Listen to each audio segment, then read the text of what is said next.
Hello YouTube, it's Tony. So today I'll show you a 1 to 99 or 120 Herblore guide for 2020.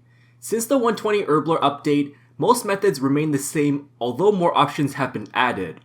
Here are the XP multipliers, and I strongly recommend you train Herblore on double XP weekend because not only will you save time, but also a lot of money. There are more to list, but these are the most common XP multipliers in the game. After that, we have the portable wells, and by mixing a potion near this, you'll get 10% more Herblore XP, as well as 5% chance of an extra potion. There's a portable spreadsheet for sharing this, which I will leave the link in the description. Then we have the Scroll of Cleansing, and that is a permanent dungeoneering reward. There's a 10% chance to save a secondary ingredient when you're mixing potions, and in addition, there's a 12.5% chance to mix a potion twice as fast. Trust me, this is well worth unlocking, and if you need a token farming guide, I do have one, which I'll leave that link in the description. The Botanist outfit will give you 6% more Herblore XP if you're wearing the entire set. You can obtain this by playing the Flash Powder minigame or from Treasure Hunter. If you don't want to get this outfit, that's completely fine since this minigame is annoying, and it does take you a while to get.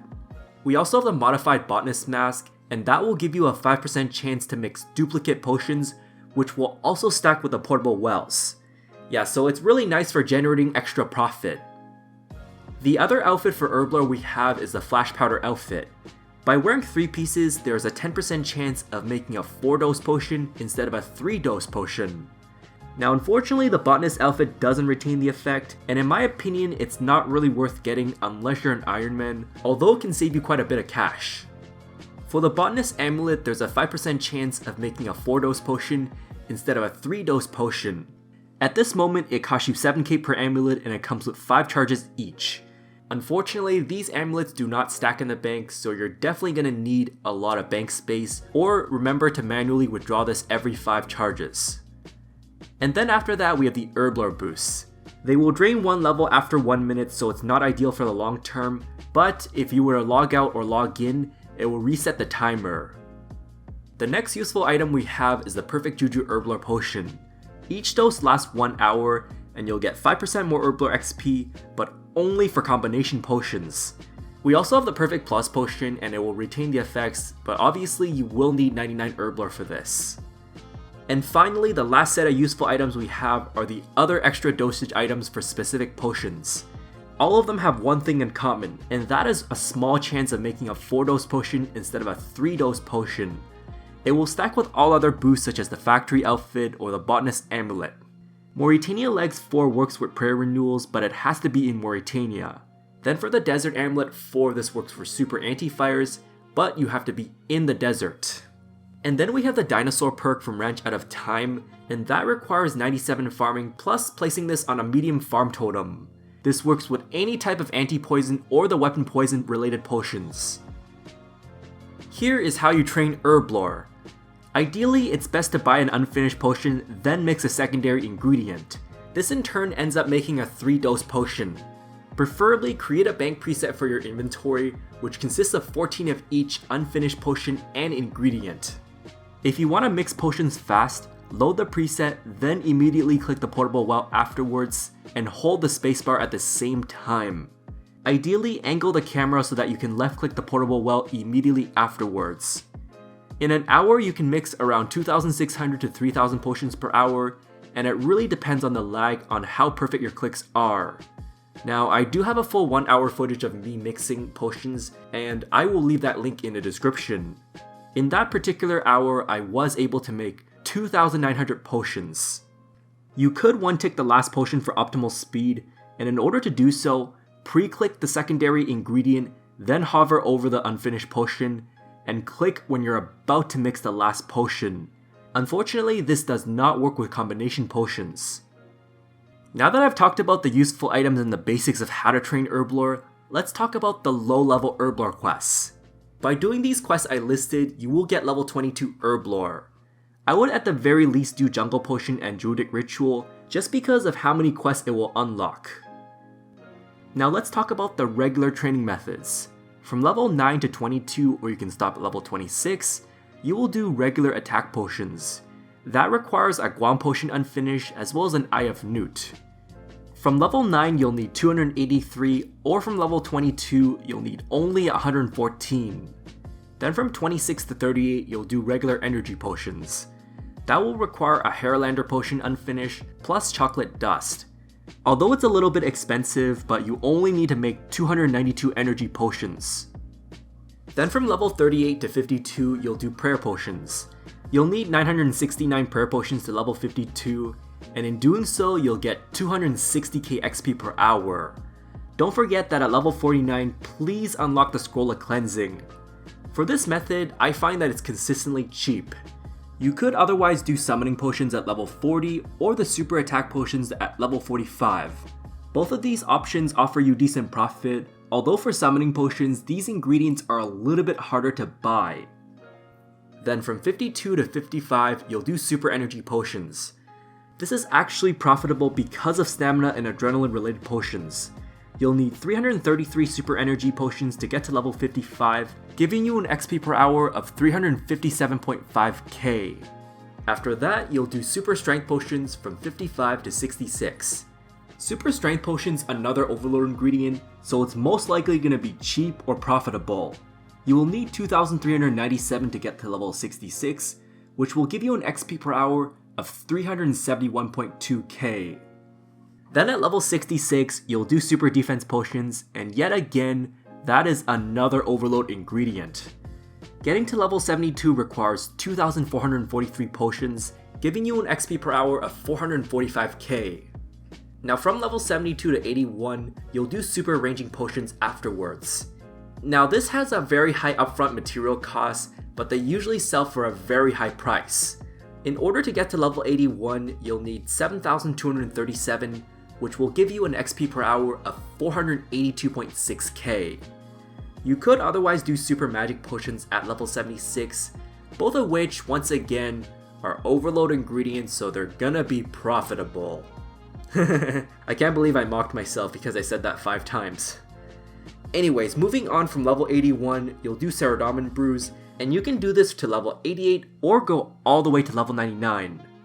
Now this is consistently cheap and sometimes profits because it is used heavily in PVM situations, as well as the new power burst of Vitality. Now for prayer renewals, it's no longer a viable cheap option as these ingredients have gone up a lot. From 90 to 102, you want to do Primal Extract. That requires Primal Pulp Fruit as well as an empty vial. This is a good alternative method compared to others as it has a low upfront cost, so it's always going to be cheap. You can somewhat AFK this because you can make 27 of this per inventory. However, here's the thing at level 102 Herblore. While squeezing each primal fruit will give you extra primal extract, which in turn would profit more, but the extra yield does not give you extra XP, thus you will get less XP per inventory, which in turn means that you have to bank more often and it makes it less AFK. Primal extracts are in very high trade volume, although the primal pulp fruit only has a 100 buy limit. Doing this will give you an XP per hour of around 430k. So let's get into the Untradable Potions section. I'll start with Adrenaline and Super Antifire Potions. Now this is not an ideal training method conventionally, but Adrenaline Potions are going to be useful later on, especially if you're planning to make Super Adrenaline Potions, Replenishment Potions, or even the Power Burst of Overkill. For Super Antifires, they're only going to be useful for fighting dragons such as QED or Elite Dungeons 2. I haven't calculated numbers for this because I only suggest you make as many as you need for when you're doing any combat activities. From level 88 onwards, you'll do Extreme Potions for Overloads. Now this requires a Super Potion 3 dose as well as a secondary ingredient, which is then used for making overloads. This is where you want to start budgeting yourself. If you're going for 120, then you can completely disregard this information. However, a lot of people only want 99 Herblore, so I'm just gonna do this calculation for you. You'll need 4,000 of each Extreme Potion to get to level 96, which will give you 1k extra supplies. However, you only need 3,000 overloads from level 96 to 99, but you will only get 94 Herblore from making 3,000 of each Extreme Potion. XP per hour ranges from 653k all the way to 772k. For Overload Potions, they will require 96 Herblore and one of each Extreme 3 dose potion as well as a clean Torstol. Making overloads itself will average you around 1 mil XP per hour if you were to factor in the time you spent making the extreme potions. If you don't reach level 96 after 3k extremes, then that is where skill boosts will come in handy. If you were to do overloads at level 94, you will fall short of getting level 99. That is for the worst case scenario where you're using base XP and not factoring the extreme potions you get from either the Botanist Amulet or the Portable Wells. For this reason, that is exactly why you want to train it on double XP weekend, or better yet, at least convert these overloads into combination potions. Here is the overload preset. You can mix 4 overloads per inventory, but if you were to use a Beast of Burden preset, it allows you to mix up to 10 with a Pack Mammoth. Also, you want to make sure that in your game settings, set it so that you destroy empty vials when you're mixing. Those who are using a Beast of Burden, set your familiar option to take Beast of Burden and then keybind this, and every time you mix overloads, spam the Take Beast of Burden icon. In an hour you can make 2,500 of this, or up to 3,000 if you were to use a Beast of Burden. If you want sample footage of me mixing overloads, then I do have one, which I'll leave the link in the description, but unfortunately I don't have any updated footage as of late. So, let's talk about the combination potions. That requires the Plague's End quest complete, and you can unlock this by talking to Lady Mailer in the Mailer clan. In order to unlock a potion recipe, you will have to pay her lots of money. Some potion recipes do require an unreadable page, which is obtained via regular dungeoneering. The best way to get an unreadable page is by using what is called a Garajo Consistent Yak card. They convert various 4-dose potions into 6-dose flasks. There are 2 additional XP boosts you can take advantage of, which are Perfect Juju Herblore Potion or the Perfect Plus Potion, as well as the Mailer Voices Saren. Here are the list of overload variants. You can make Holy Overload, Aggression Overload, Supreme Overload, or even the Elder Overloads. Which overload you want to make entirely depends on the situation, so I'll let you decide on this. However, no matter what type of overload combination potion you use for combat, it's always going to be cheaper than using regular overloads. Holy is the most budget-friendly overload, while the Elder Overloads are the new best-in-slot overload. I mean, you can upgrade this to Elder Overload salves if you're really dice. I don't suggest converting every single overload you own into combinations, since neither is this good XP, nor is this cheap in terms of GP per XP. Moving on, we have the 99 plus section. I'll start with the 99 Herblore Cape, and you can activate this to clean an entire inventory of grimy herbs instantly. Then we have the 120 Herblore Cape, and by mixing a batch of 5 regular, Supreme, or Elder Overloads, it will only cost the ingredients equal to 4 overloads. Unfortunately, the XP you get is the same as if you were to mix 4 instead of 5 overloads. Also, the process and XP rates are slightly slower. This cape is really useful for those who want to make the most out of their PVM needs. I'll start with overloads, and unfortunately nowadays, they are very expensive as well as being no longer the fastest XP per hour. If you're gonna make overloads, just make enough for PVM and then convert them into any combination overload. You will most likely end up with more overloads than you'll ever use, so because of this, do not rush to 120 or 200 mil with only regular overloads. Alternatively, you can still do Saradomin brews all the way to 120 or 200 mil. As prayer renewal ingredients have gone up a lot, Sarah brews are the replacement, only giving you 10 XP less. Here are the new methods. Ever since the 120 Herblore update, a lot has been added. For bomb and power burst potions, they have +1 and +2 recipes, which 1, it makes the potion faster, and 2, you get to save ingredients at higher levels.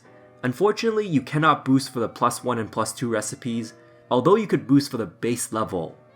As there are so many new methods in the game, I've only narrowed this down into 6 methods, which in my opinion are the most to least recommended. Starting off with the most recommended, that would be Power Burst the Vitality, and it requires 105 Herblore to make. The reason I rank this as the best new method is because these ingredients are really easy to buy, although this has little to no sell value for now. Here is what my inventory preset looks like for both the base as well as the +2 recipe.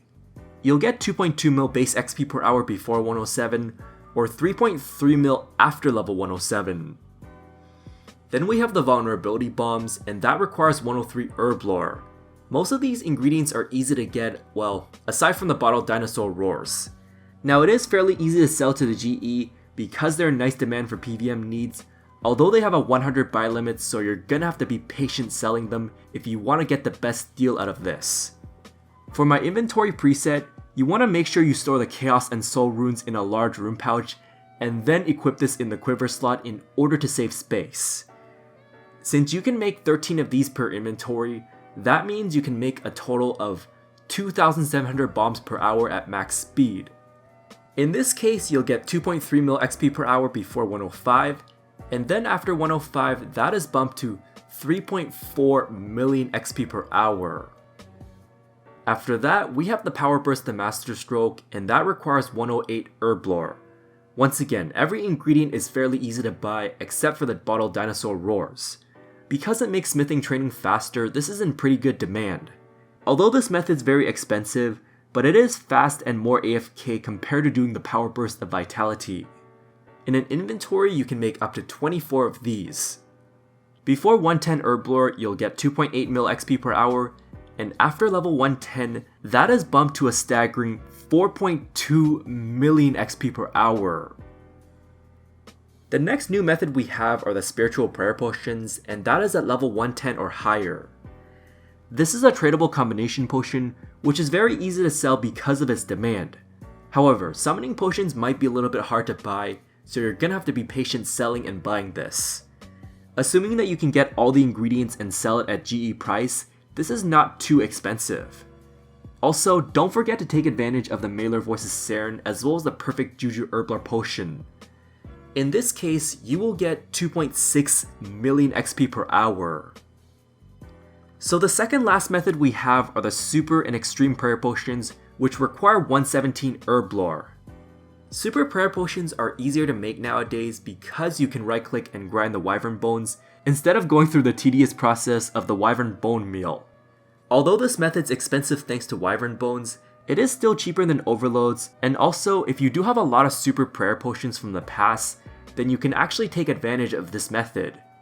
You can get 2.3 mil XP per hour from doing this, even if you were to factor in the time that you spent making the Super Prayer Potions. Finally, the last regular method we have is the Charming Potion, which requires 102 Herblore. Unfortunately, you do need 4 of each charm color, so you should only do this if you have a lot of spare charms. Trust me, they're a lot more valuable to use for summoning than Herblore. You will get a whopping 3.1 million XP per hour for a very cheap cost. I've talked about the regular training methods, so let's talk about the other training methods. I'll start with Warbands, and that is a dangerous PvP activity. At level 99, you'll get 360k XP free every day if you were to loot all the camps. There are several friend chats that host Warbands, but unfortunately I don't do it myself, so I cannot help you out on this. And then we have Gobi Bands, which is similar to Warbands, but this time it is a safe PvP activity. You will get up to 48.5k XP for free in 3 minutes per day. The FC for tracking which world has which skills is called Minigames. Now, I do have a full guide on this, which I will leave the link in the description. The Herblore Daily Challenge. Daily challenges have been reworked ever since December 2019. You'll make 10 of any potion, then talk to the Daily Challenge Master in Birththorpe or the Prif Lodestone. Nowadays, you do not need to hand in the potions. After talking to her, you will receive an XP lamp equal to a huge XP lamp. You can also extend this for 50 Viswax, which you brew 20 potions, giving you a grand total of 137k XP per day. Finally, the last other method we have is the Herby Werby Weekly D&D. That is located in Anachronia, which I've marked on the minimap for the agility course. You'll click the green glowing Zygamite and then walk towards the fire. Otherwise, collect the purple corrupted herbs and then deposit them to the fire. If you were to burn the purple herbs or click the Zygamites that aren't glowing green, then don't worry about it because you will not get penalized. You'll keep doing this until you reach 100 points and pretty much just keep moving around basically. It takes around 5 minutes and you'll receive a total of 22k to 30k Herblore XP. What's really amazing about this is that it actually does stack with other XP multipliers, including Double XP Weekend itself. You can spend these points on small XP lamps or save it up for other rewards. As I wrap this video, here are the total costs for Herblore based on the prices of February 21st, 2020. Do note that this does not include Double XP Weekend. Also, because it's Double XP Weekend right now, it's gonna be a lot harder to sell the finished products. Now, if you got to 88 Herblore or even 99 without overloads, then you do actually profit right now. No, this is not a typo or miscalculation. The reason why it's profitable is because every potion has good sell value, although these ingredients are very expensive, so do this at your own risk. Making 3k overloads from level 88 onwards will cost you 373 mil otherwise. If you're planning to do overloads past 99, then it will cost you 2.7 bill to 120 or 5.6 billion to 200 mil. In terms of overload alternatives, I use the Power Burst Vitality calculation, as this has less dependency on the ingredients buying and selling at its regular price. Going to 120, you'll lose 1.6 bill or 3.2 bill if you were to go all the way to 200 mil. Now, while this looks expensive on paper, but there are a couple of nice alternatives I listed you previously. Also, you'll save a ton of cash if you were to use the Botanist Amulet, the Botanist Mask, other XP multipliers, and especially doing this on Double XP Weekend. Otherwise, if you're extremely poor, then Ceradomin brews will make a decent profit. Overall, while Herblore is expensive after the 120 update, it still has its cost-friendly methods. So yeah, thanks for watching and I hope it helps. If I missed anything, feel free to ask. Also, be sure to subscribe if you haven't done so already, because I will do more 1 to 99 guides in the future.